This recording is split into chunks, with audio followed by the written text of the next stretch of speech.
Hello दोस्तों, आज हम देखने वाले हैं अनुसूचियाँ। अनुसूचियों के पार्ट 1 में हमने देखा था अनुसूचियाँ कितनी हैं और कौन कौन अनुसूचियाँ जोड़ी गई हैं। बाद में जब संविधान बना था तब अनुसूचियों की संख्या कितनी थी, वर्तमान में क्या है। अब आज हम देखने वाले हैं इस वीडियो में जो अनुसूचियाँ हैं उनका डिटेल्स, यानी जो 12 अनुसूची हैं उन अनुसूचियों में किस में क्या है, ठीक है। और आज इतना देख लेंगे, देखने के बाद पूरा आपका अनुसूची से कोई भी क्वेश्चन नहीं छूटेगा। कोई भी एग्जाम, चाहे आपका एसएससी का कोई एग्जाम हो, चाहे यूपीपीएससी हो, चाहे यूपीएससी का हो, अदरवाइज कोई भी एग्जाम सभी के लिए फिनिश हो जाएगा। चलिए आइए बिना कुछ देरी किए देखते हैं।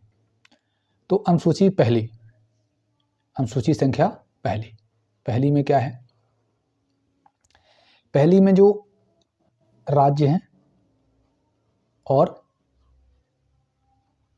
राज्य तथा यूटीज यानी स्टेट और यूटीज जो हैं संघ शासित केंद्र शासित प्रदेश, उनका नाम लिखा हुआ है, ठीक है। उनका उल्लेख है, राज्यों और यूटीज का उल्लेख है, यानी राज्य तथा केंद्र शासित प्रदेशों का उल्लेख है।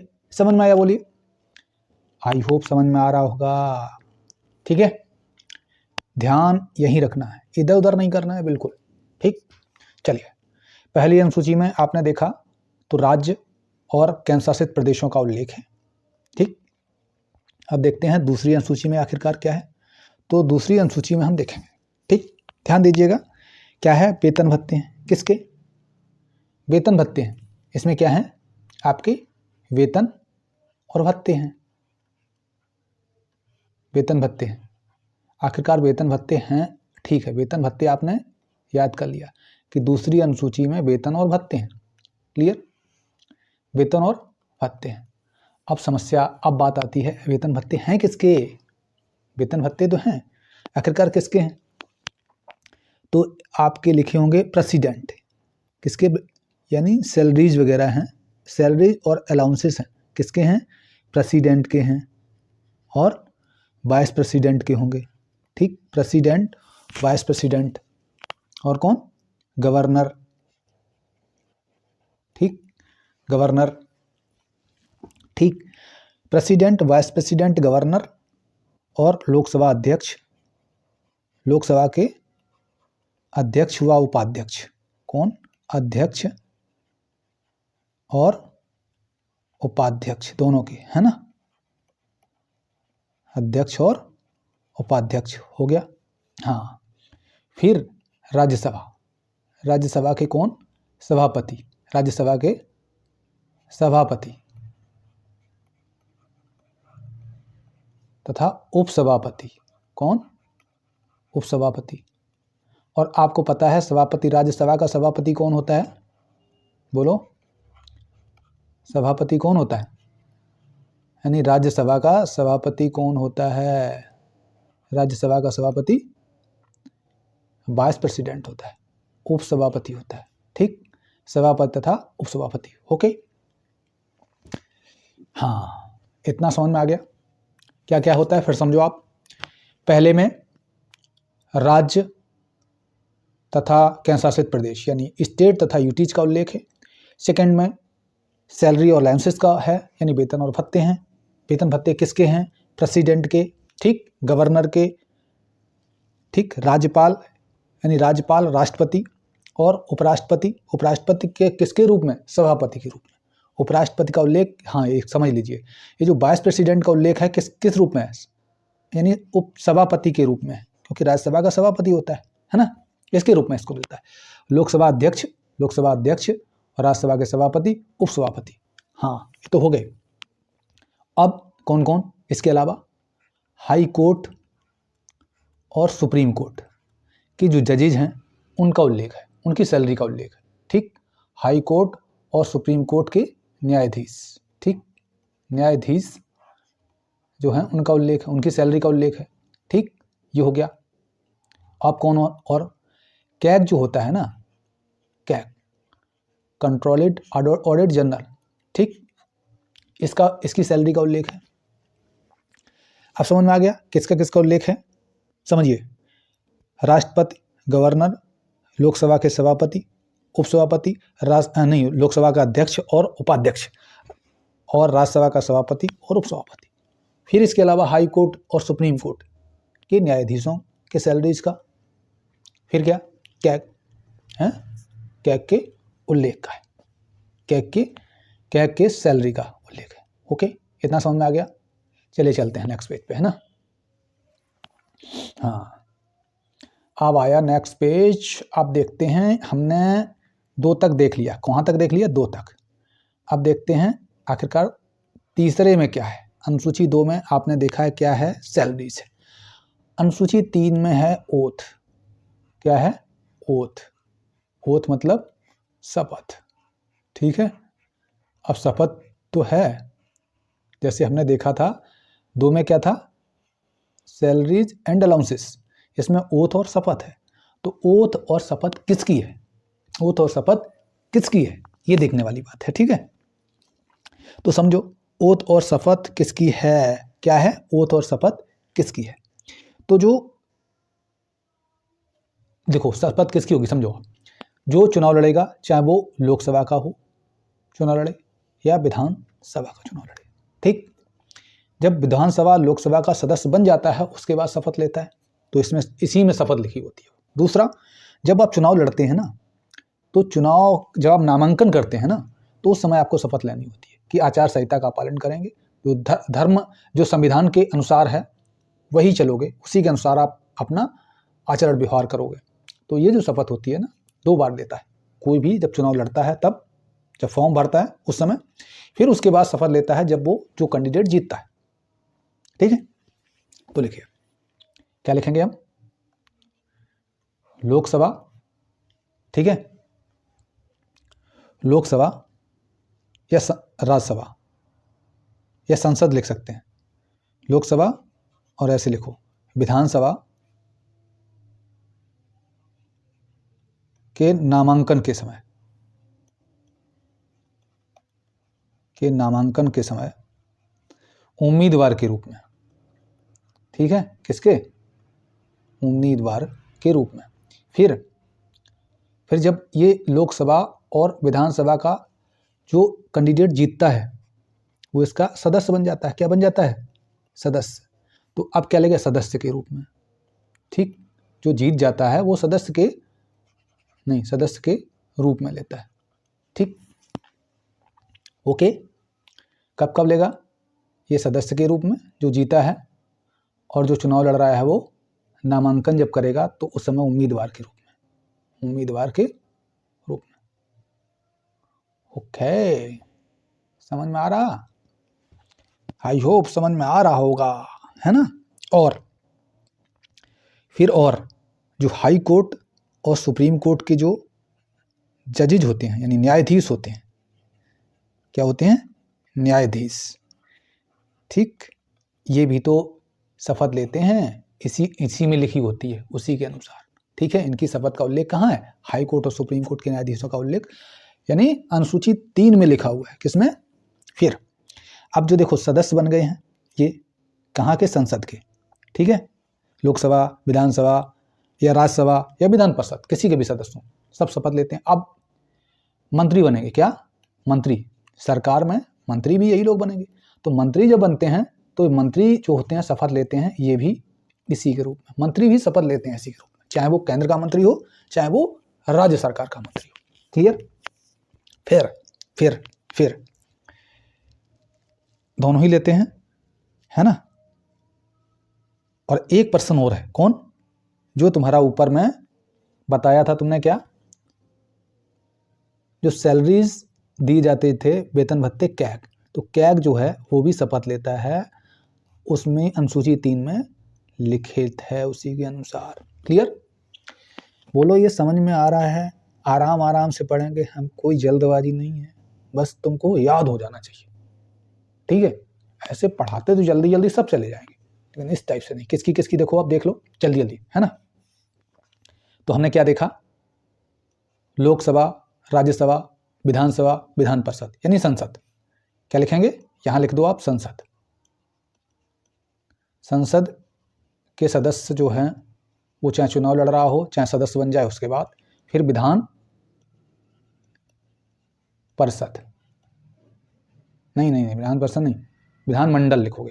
क्या लिखोगे? विधानमंडल। ठीक, विधानमंडल से मतलब क्या है, संसद से मंडल क्या है, मतलब क्या है, विधान परिषद लिखने वाले थे। देखो विधानमंडल जो होते हैं इसके दो सदन होते हैं, एक तो होता है विधानसभा, एक होता है विधान परिषद। कैसे? सेम उसी टाइप से जैसे संसद का एक होता है लोकसभा, एक होती है राज्यसभा। ठीक, इसी टाइप से विधानमंडल के दो, विधानसभा और विधान परिषद। ऐसे ही जैसे कैसे, जैसे संसद का एक लोकसभा राज्यसभा, दो सदन होते हैं। लेकिन विधानसभा तो हर राज्यों में होती हैं, लेकिन विधान परिषद सब राज्यों में नहीं है, सिर्फ 6 राज्यों में। ठीक, जो बड़े राज्य होते हैं बहुत ज़्यादा, उनमें सिर्फ होता है इसका गठन। Okay, clear? आई होप समझ में आ गया। ठीक, हाई कोर्ट और सुप्रीम कोर्ट के जो न्यायाधीश होते हैं वो भी इसके अनुसार शपथ लेते हैं। ठीक, और भारत सरकार के मंत्री हों या किसी राज्य सरकार के मंत्री हों वो भी शपथ लेंगे इसी के अनुसार। एक बहुत महत्वपूर्ण पद होता है जो कैग होता है, भारत सरकार के अंडर आता है। ये राज्यों का भी ये क्या अकाउंटिंग करता है, यानी इनके जो खाते होते हैं उनको चेक करता है। ठीक, तो ये राज्यों का भी, राज्यों के राज्य सरकार के भी खाते चेक करता है और केंद्र के भी, दोनों के। इसलिए ये दोनों का अधिकारी होता है, राज्यों का भी केंद्र का भी। ओके, चलो ये समझ में आ गया कि अब अनुसूची 3 तो हो गई पूरी। अब अनुसूची 4, तो अनुसूची 4 में क्या है? अब अनुसूची 4 में आपके है बहुत ही इंपॉर्टेंट, जो एक होता है राज्यसभा। क्या होता है? राज्यसभा। राज्यसभा किसका है? राज्यों का सदन है। इसमें विधानसभा के जो सदस्य होते हैं, क्या कौन होते हैं?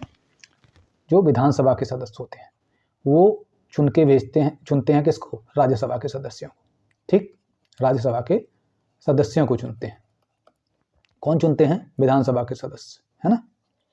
तो इसीलिए राज्यसभा को राज्यों का सदन बोला जाता है। किसका सदन? राज्यों का सदन। ठीक, राज्यों का सदन होता है। ओके, ये क्या है? राज्यों का सदन है। कौन? राज्यसभा।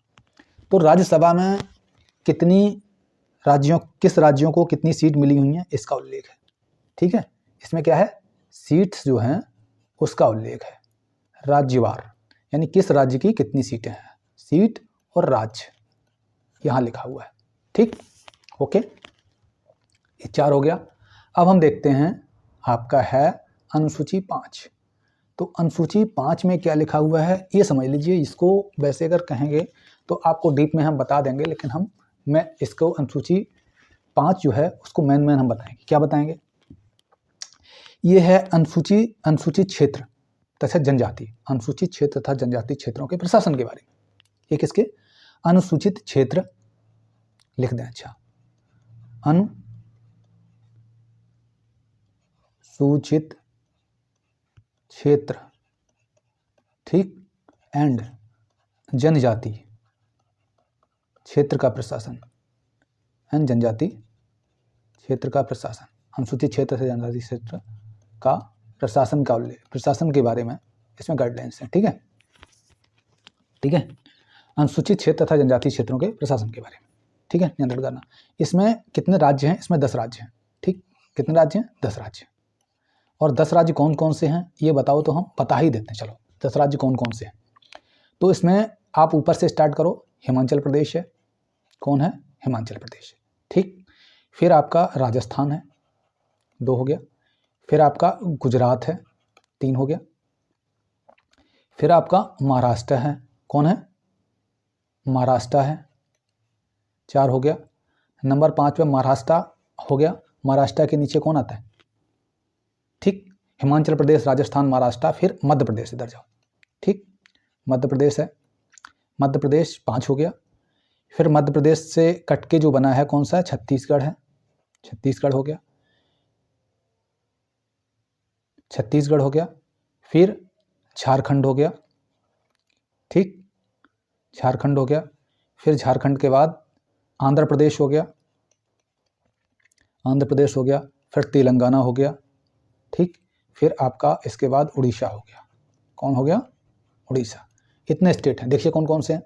नंबर 1 हो गया ये, नंबर 2 हो गया ये, नंबर 3 हो गया ये, नंबर 4 हो गया ये, यानी नंबर 1 हिमाचल प्रदेश, राजस्थान, गुजरात, महाराष्ट्र। नंबर 5 हो गया मध्य प्रदेश। ठीक, number 6 Chhattisgarh, number 7 Jharkhand, number 7 Jharkhand. अच्छा, जम्मू कश्मीर ना समझ पाओ, झारखंड JHK करना, चलो ठीक है, ये झारखंड है, ठीक है। नंबर 7 झारखंड। नंबर 8 हो रुक जाओ। नंबर 8 हो गया आंध्र प्रदेश, नंबर 9 हो गया तेलंगाना, ठीक, और नंबर 10 हो गया उड़ीसा।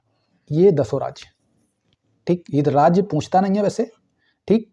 बाई चांस सिविल में कोई यूपी PSC या स्टेट PSC या फिर UPSC की कर रहा है तो उसमें ये 10 स्टेट थोड़ा याद कर लेना, लेकिन वनडे एग्जाम के लिए नहीं। बस यही पता होना चाहिए कि 5वीं अनुसूची में 10 राज्य हैं और ये कौन किससे संबंधित हैं, अनुसूचित क्षेत्र तथा जनजातीय क्षेत्रों के प्रशासन से संबंधित है। बस हो गया, है ना। चलो देखते हैं नेक्स्ट, छठवां। अब देखिए, छठवीं अनुसूची जो है बहुत ही इंपॉर्टेंट है, वेरी वेरी मोस्ट इंपॉर्टेंट है। हालांकि मोस्ट तो सभी हैं, लेकिन छठवीं अनुसूची में 4 राज्य हैं। कितने राज्य हैं? 4 राज्यों के प्रशासन के बारे में है। 4 राज्य जो हैं उनके प्रशासन के बारे में। अब 4 राज्य कौन कौन से हैं ये समझना। 4 राज्य जो हैं उनका प्रशासन है, उनके बारे में उल्लेख करता है। 4 राज्य हैं कौन कौन से? तो 4 राज्य जो हैं, पहला है आपका असम। कौन सा है? पहला असम है, दूसरा असम मेघालय है ना, असम मेघालय। और तीसरा कौन सा है? त्रिपुरा। तीसरा कौन सा है?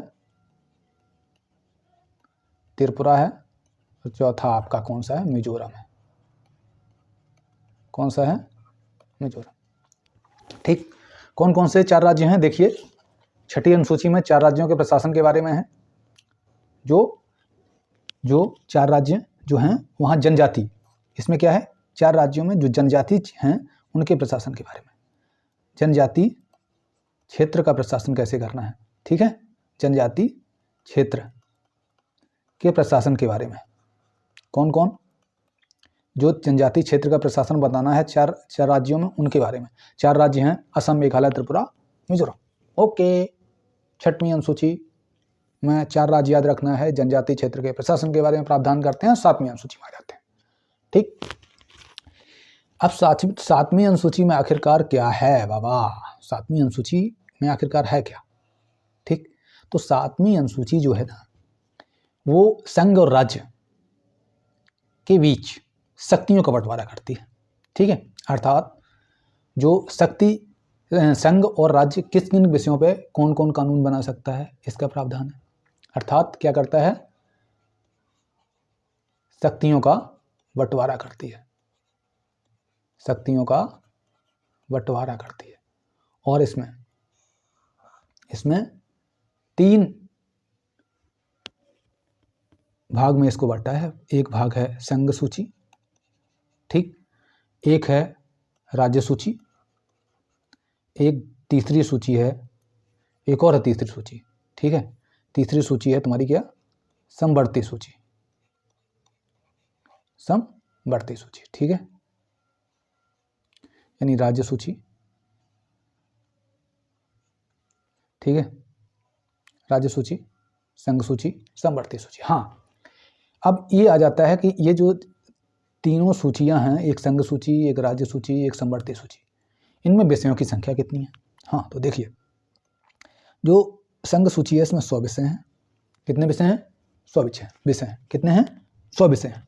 ओके, संघ सूची में विषयों की संख्या 100 है। राज्य सूची में विषयों की संख्या है 61। समवर्ती सूची में विषयों की संख्या है इस समय कितनी? बोलो, 52। ये ध्यान रखना है। वर्तमान में ये क्या है? ये वाली सूची है वर्तमान में।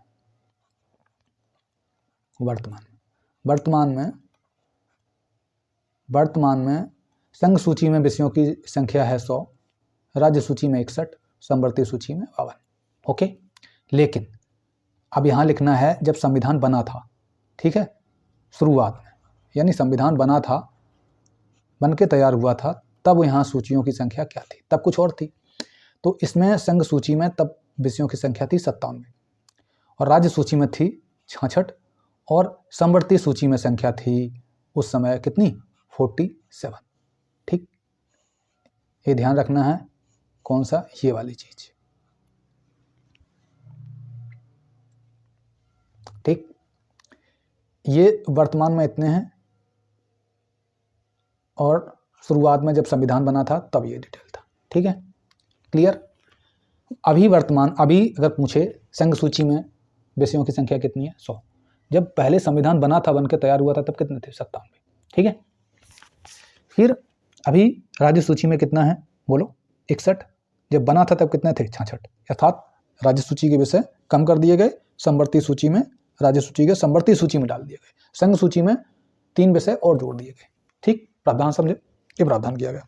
ओके, चलो 7वीं अनुसूची शायद समझ में आ गई होगी आप लोग को अच्छे से, है ना। अब बात करते हैं हम 8वीं अनुसूची। कौन सी, 8वीं। 8वीं अनुसूची में है क्या आखिरकार, हम देखेंगे। 8वीं अनुसूची जो है, इसमें है क्या, इसमें है भाषाएं। 8वीं अनुसूची में क्या है, भाषाएं। ठीक है, अर्थात इसमें 22 कितनी, 22 भाषाओं का उल्लेख है। 22, वर्तमान में कितनी है, 22 भाषाओं का उल्लेख है। लेकिन जब संविधान बना था तो भाषाओं की संख्या कितनी थी, तब संविधान बना था तो भाषाओं की संख्या थी 14। ठीक है, ये क्या है, ये वर्तमान, ये वर्तमान में यानी प्रेजेंट में जो है लैंग्वेजेज हैं वो कितनी है, 22 है। लेकिन शुरुआत में जब संविधान बना था तो कितनी थी भाषाओं की संख्या, 14 थी। ठीक है, 14 थी। ओके, चलो ठीक है, 8वीं अनुसूची हो गई। अब 9वीं अनुसूची क्या है, ठीक, 9वीं अनुसूची। अब देखो 8 अनुसूची जो है, आपने पढ़ा था ऊपर पहले वाले वीडियो में, हमने बताया था 8 अनुसूची जो है ये मूल संविधान में थी। ठीक, जब संविधान बना था तो अनुसूचियों की संख्या 8 थी। अब 9वीं, 10वीं, 11वीं और 12वीं अनुसूची बाद में जोड़ी गई हैं। ये अनुसूची बाद में जोड़ी गई हैं। तो हमने बताया था जैसे कि आपको 9वीं अनुसूची ये आपका पहला संविधान संशोधन, फर्स्ट कॉन्स्टिट्यूशनल अमेंडमेंट द्वारा 1951, कब, 1951 में जोड़ी गई। ये किससे थे, ये लैंड रिफॉर्म से संबंधित कानून थे। क्या थे, लैंड रिफॉर्म, यानी जो लैंड रिफॉर्म का मतलब समझे, यानी जो भूमि सुधार करना था उससे संबंधित कानून थे। इनको 9वीं अनुसूची में डाला गया था बना के। ठीक है, तो कब अमेंडमेंट हुआ, पहला संविधान संशोधन 1951 में, लैंड रिफॉर्म में संबंधित। इसमें ऐसा माना जाता था, इसलिए बनाया गया था कि इसका जो है इस पर सुप्रीम कोर्ट इस पर सुनवाई नहीं कर सकता है, जो इसमें सब्जेक्ट डाल दिया जाए। लेकिन ऐसा नहीं है, सुप्रीम कोर्ट ने डिसीजन दिया था कब, ये दिया था 2007 में कोल्हे वर्सेस तमिलनाडु केस में। 2007 में क्या दिया कि 9वीं अनुसूची में अगर कोई चीज़ शामिल कर सकते हो, कर देते हो, उसके बाद भी सुप्रीम कोर्ट इसकी सुनवाई कर सकता है। कब, 2007 में। ठीक, एक केस था, केस का नाम था कोल्हे वर्सेस तमिलनाडु।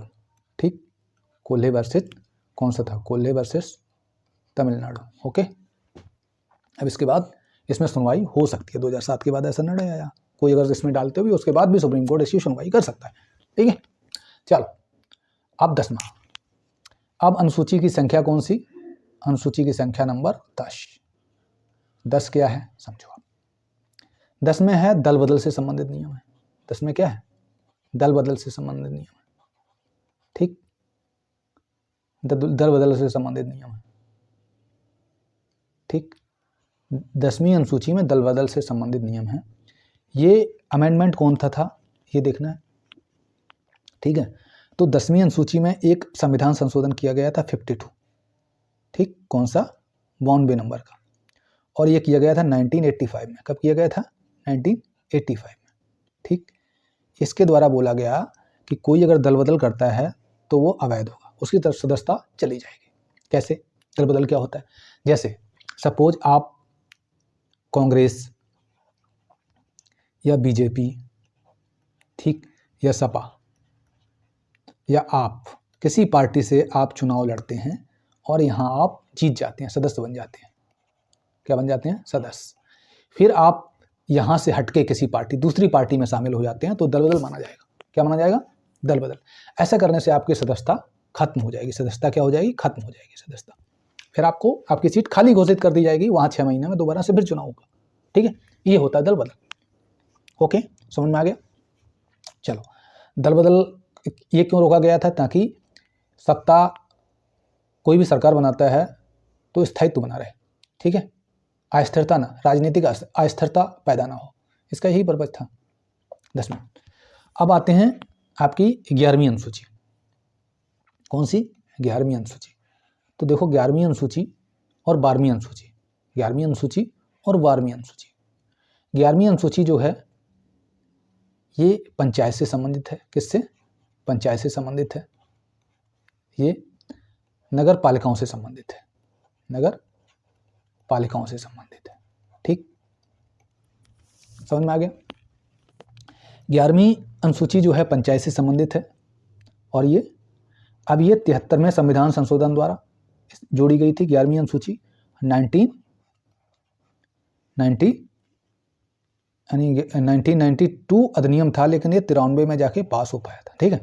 तो 1992 कौन सा था? एक्ट कौन सा था? 1992, ठीक है, एक्ट था 1992। ऐसे ही नगर पालिका का कौन सा था? 74 संविधान संशोधन, ठीक, 1992 एक्ट था। एक्ट कौन सा था? 1992, ठीक। और ये लागू हुआ था 93 में, ठीक है, 93 में पास हुआ था। लेकिन जब देखो विल कब लिखा होता है? जब इसको लाया जाता है, वही तो होता है। तो लाया गया था 1992 में, पास हुआ 93 में, वो अलग बात है। तो संविधान संशोधन क्या बोला जाएगा? 73वां 1992, 1993 कर सकता है, समझ लेना, गलती हो जाएगी, ये ध्यान देने वाली बात है। हाँ, ये पंचायत से संबंधित है। त्रिस्तरीय पंचायतें होती हैं कौन? ग्राम स्तर की, ठीक, और ब्लॉक लेवल की, यानी विलेज लेवल, ब्लॉक लेवल और डिस्ट्रिक्ट लेवल, 3 तरह के चुनाव होते हैं, ठीक। त्रिस्तरीय यहाँ व्यवस्था है पंचायती में, सामान्यतः कहीं कहीं 2 स्तरीय है, ब्लॉक वाला, ग्राम वाला, कहीं कहीं 2 स्तरीय, ब्लॉक वाला खत्म है, डिस्ट्रिक्ट और ग्राम है, ठीक है। चलिए अब देखो ग्राम नगर पंचायत में, जानते हो नगर पंचायत में, अब इसमें डीप जाओगे तो नगर पंचायत समझ लो, कहीं नगर पालिका है, नगर पंचायतें हैं, ठीक है, ये सब आ जाएगा। चलो, हाँ, नगर पालिका से संबंधित है 1977, ठीक है। चलो, पंचायतों से संबंधित हो गई, ग्राम पंचायत और ब्लॉक लेवल पे और डिस्ट्रिक्ट लेवल पे, 3 टाइप के होते हैं। इसमें क्या होता है? ग्राम प्रधान यहाँ नियुक्त होता है, यहाँ पे होता है कौन सा? ब्लॉक लेवल पे, यानी ब्लॉक प्रमुख होता है, डिस्ट्रिक्ट लेवल पे यानी जिला पंचायत मिलके चुनते हैं, जिला क्या बोलते हैं उसको? जिला अध्यक्ष, यहाँ जिला अध्यक्ष होता है, ठीक है। और इसके तहत अब विषयों की संख्या, इसमें जो पंचायत यानी 11वीं अनुसूची में पंचायत से संबंधित जो कुछ प्रावधान जोड़ने पड़ेंगे ना। अब इनका भाई तुमको क्या है, ये पूरा यहाँ का प्रशासन देखना है, ठीक है, पंचायत स्तर पे, तो इसके लिए विषय भी बनाने पड़ेंगे। तो विषयों की संख्या कितनी है? 29 है। विषयों की संख्या कितनी है? 29 विषय हैं, ठीक। कितने विषय हैं? 29 विषय हैं, ओके। ऐसे ही नगर पंचायत जब इनका प्रशासन करना है पूरा ना, तो इनके लिए विषय बनाने पड़ेंगे। तो यहाँ विषय बनाए गए, इनकी विषयों की संख्या कितनी है? 18 है। ये भी आ जाता है, समझ लो, विषयों की संख्या कितनी है? 18, ठीक। नगर पंचायत से संबंधित विषयों की संख्या 18 और पंचायत से संबंधित विषयों की संख्या, नगर पालिका से संबंधित विषयों की संख्या कितनी है? 18 और पंचायत से संबंधित विषयों की संख्या कितनी है? 29, ओके। इतना समझ में आ गया? आई होप हमने अनुसूची को पूरी तरह से कवर किया।